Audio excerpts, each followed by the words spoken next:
চট্টগ্রামের উপকূলে রাত নামলেই এখন ভিন্ন এক রহস্যময় পরিবেশ। ঘাটের অন্ধকার জলে অচেনা জাহাজের ভেসে ওঠা আলো, নোঙর ফেলার শব্দ আর কুয়াশার ভেতর দিয়ে হঠাৎ মিলিয়ে যাওয়া হেলিকপ্টারের গুঞ্জন স্থানীয়দের মধ্যে গুজবের ঝড় তুলেছে।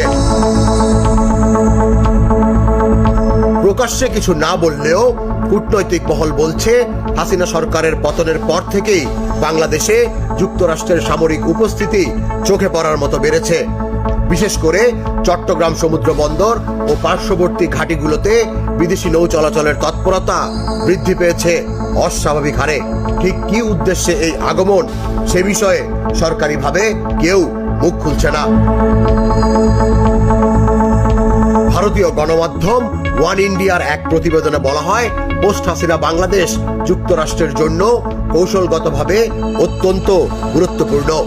বঙ্গোপসাগরের জলসীমা দিয়ে চীন ভারতের শক্তি প্রতিযোগিতা যেভাবে তীব্র হচ্ছে, সেখানে বাংলাদেশকে ঘিরে নতুন দাবার বোর্ড সাজানো হচ্ছে। সেটি কেবল সামরিক নয়, অর্থনৈতিক ও ভূ রাজনৈতিক ভবিষ্যতের সঙ্গেও গভীরভাবে জড়িত।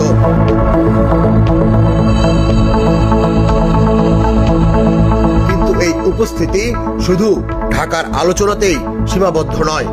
ভারতের গুপ্তচর সংস্থা থেকে শুরু করে মিয়ানমারের সীমান্তবর্তী সামরিক মহল পর্যন্ত সবাই এই কার্যক্রম নিয়ে অস্বস্তিতে। এমনকি বন্দর নগরীর সাধারণ মানুষও অদ্ভুত পরিবর্তন টের পাচ্ছেন।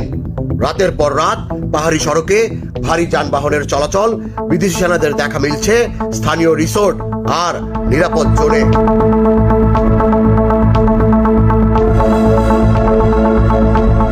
রাজনৈতিক বিশ্লেষকরা সতর্ক করে বলছেন, বাংলাদেশ হয়তো পরিণত হচ্ছে এক নতুন ভূ রাজনৈতিক সংঘাতের পরীক্ষাগারে।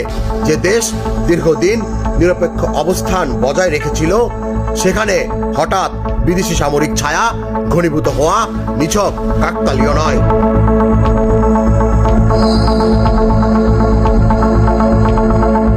এখন প্রশ্ন হলো, চট্টগ্রামের বন্দর নগরীতে যে অজানা শক্তির পদচারণা শুরু হয়েছে, তাতে বাংলাদেশে কি যুক্তরাষ্ট্রের কোনো ঘাঁটি হতে যাচ্ছে, নাকি কেবল অস্থায়ী প্রদর্শন, অথবা দক্ষিণ এশিয়ার নতুন এক সংঘাতের সূচনা? উত্তর খুঁজছে পুরো জাতি। তুষার ইসলাম, জাগো নিউজ।